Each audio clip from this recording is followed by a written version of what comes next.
Bond. James Bond. Great set here, Bond 50.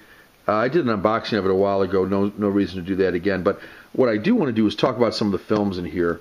First of all, the Blu-ray quality and the sound on these is excellent.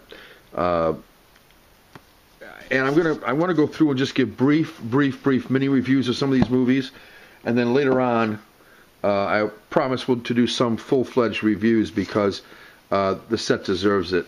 So let me just go with the first of the two editions, 1962 to 1981, featuring primarily Sean Connery in the role, Roger Moore in the role, and George Lazenby in the role in one Bond movie. So let me talk about quick reviews, what I like, what I don't like, and the package on this thing is gorgeous. The box is pretty sturdy. I think I'm going to leave the shrink wrap on it too. I think it'll just hold up better. And I like the way it looks in the shrink wrap, so I'm okay with that. These are gorgeous, really nicely done, open beautifully. I've got some beautiful artwork here.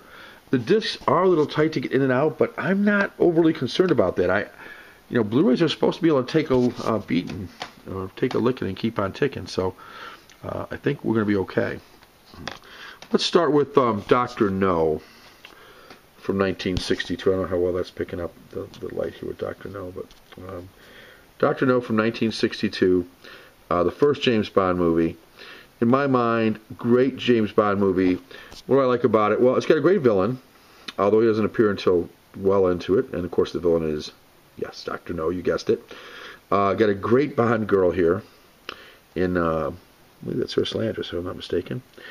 And of course, it's the first time we see Bond in movies. I mean, how can it not be great? Shaken Not Stirred, Bond, James Bond. The first time he echoes those words. You've got Sean Connery in the part. For my money, the best James Bond. You can argue with me, but you'll be wrong. Let's go on to. So I give this one 8.5 on the Bond scale, about an 8.5. I like it. Really classic stuff. So really good movie. From Russia with Love. This one, I like it. A lot of people think this is the best Sean Connery effort. I like it about even the Dr. No. I think it shows Bond as certainly more ruthless, a little less humor than in the first one. Beautiful Bond girl again, and great villain. A lot of it takes place on a train, which creates some drama, but also kind of limits the scenery, and a lot of Bond films are big scenes and big explosions, and so it's a more serious Bond film. I like it. I give it around an 8.5. I know people disagree with me, but that's what I think. Somewhere around there. I'm tough. I don't give out a lot of 9s and 10s. But here's Goldfinger, and I'm going to give that one a good one. Goldfinger, you got the character Pussy Galore in this one. That alone is worth something. You've got Odd Job. You've got Goldfinger. You've got Bond looking debonair as he does in most of the movies, and you just got some really cool scenes. Goldfinger, I give like a 9.52. Love Goldfinger. Probably one of, if not my favorite James Bond movie. Just a classic James Bond movie with Sean Connery in the role, like it should be. And highly recommend Goldfinger. Looks great on Blu-ray too. Next, the Bond girl here. Yeah, that's right. Yep, she is the one. Yeah, that's a great look, isn't it? I know. For me, it is anyway. I don't know. You can choose the one you like the best. I'll choose this one. And this is Thunderball. Another great Bond movie. This one I like better than Dr. No, better than From Russia with Love, but not as much as Goldfinger. So I give this one probably about a 9. Love the underwater sequences. You get a beautiful Bond girl here. Bond is cool in it. Sean Connery, just really coming into the role, and he came into it in Goldfinger and really, by this time he was a superstar. By the time he made Thunderball, and it shows. Just really smooth, really good.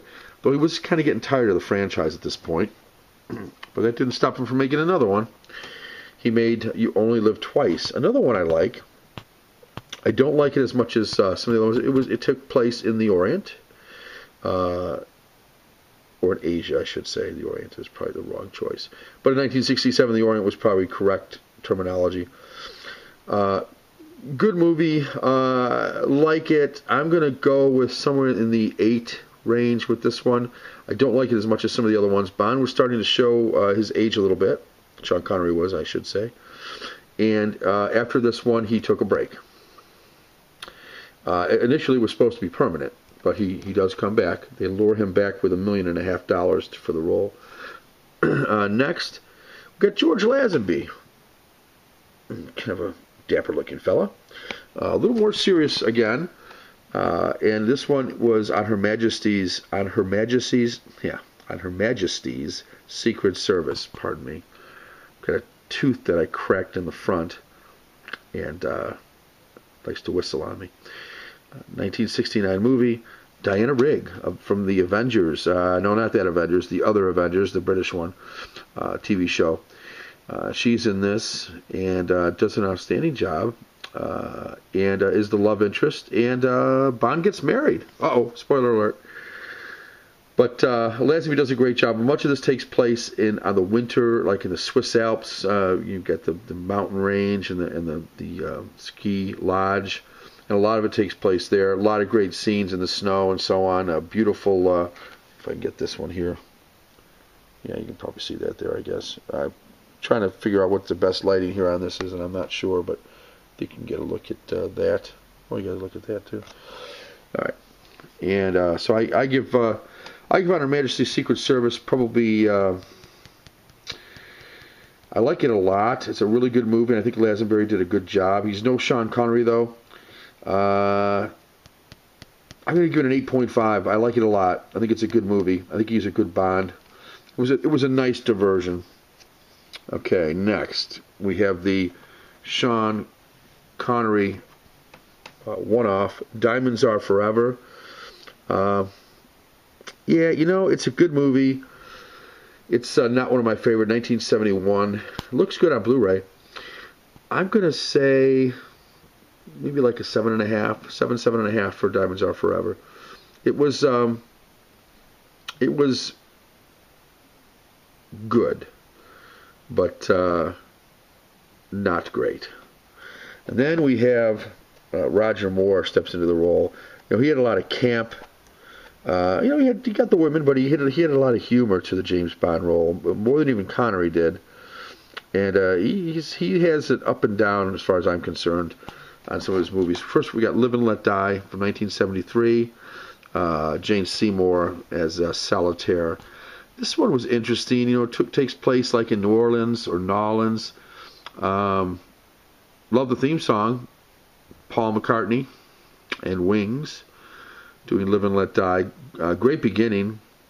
If you, I should have mentioned, but I should. I'm going to come back and do a lot of these. And I'm going to have a systematic rate. I'm going to rate the beginning, the intro, because the intro for Bond movies can be really cool, or it can be kind of lame. And they've had both. I'm going to rate the kind of the intro. How well of an intro was it? How well did it grab you? I'm going to rate the theme music for it. How much did I like the theme music? The Bond girl. How hot was she? How good of an actress? In that order, probably. And how good of escapism was the film? And any other comments I might have overall for the film. But Live and Let Die, it's a good movie. Maybe an 8. Somewhere around an 8, I guess, in that range. Some more pictures here. The Man with the Golden Gun. Well, that's I like The Man with the Golden Gun. Actually, it's gotten mixed reviews, but I like it. Britt Eklund is the Bond girl. I think that's Britt Eklund anyway. 1974, as you can see. And yeah, I like The Man with the Golden Gun. Christopher Lee was the Man with the Golden Gun of Hammer Films Dracula fame. I'm going to probably say that's around an 8. It's a pretty decent movie. The Spy Who Loved Me. Love the theme song for this one, Carly Simon. Great beginning too for this one. One of my favorite beginnings, actually. Might be my favorite beginning of any James Bond movie, and I'm not going to spoil any of it, but I really did like the beginning of this one quite a bit. I saw this in the theater at some point. I was maybe it was 1977. I don't know. I saw it in the theater and really liked it. I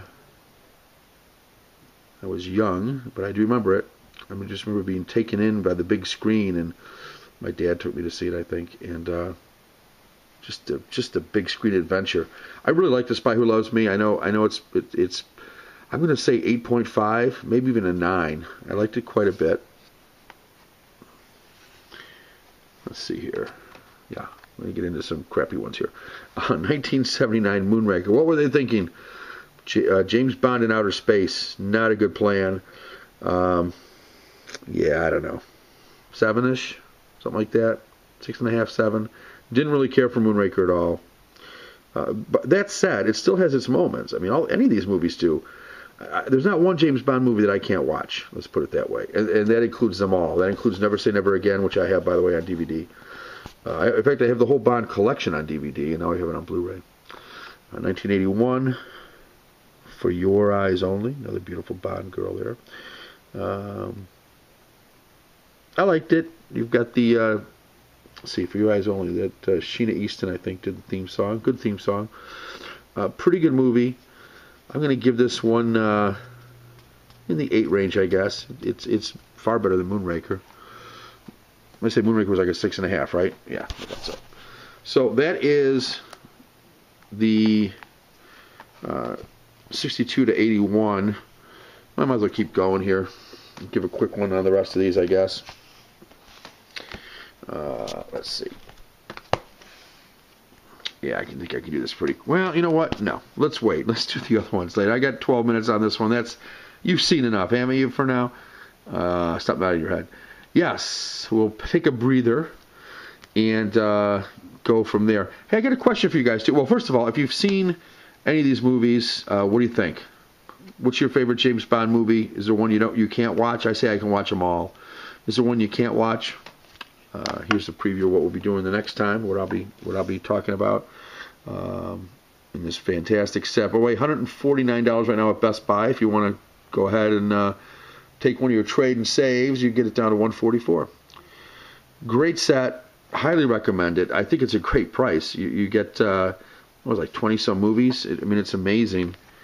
I didn't count them up, but maybe it's 19 or 20. Just a great set, though.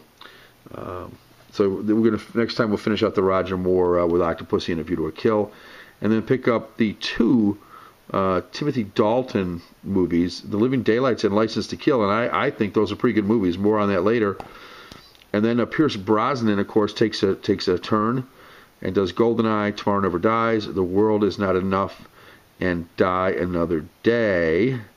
And then Daniel Craig comes in and truly makes a serious statement as Bond in Casino Royale, and then Quantum of Solace. And cool enough, this thing has a I think this is really sweet.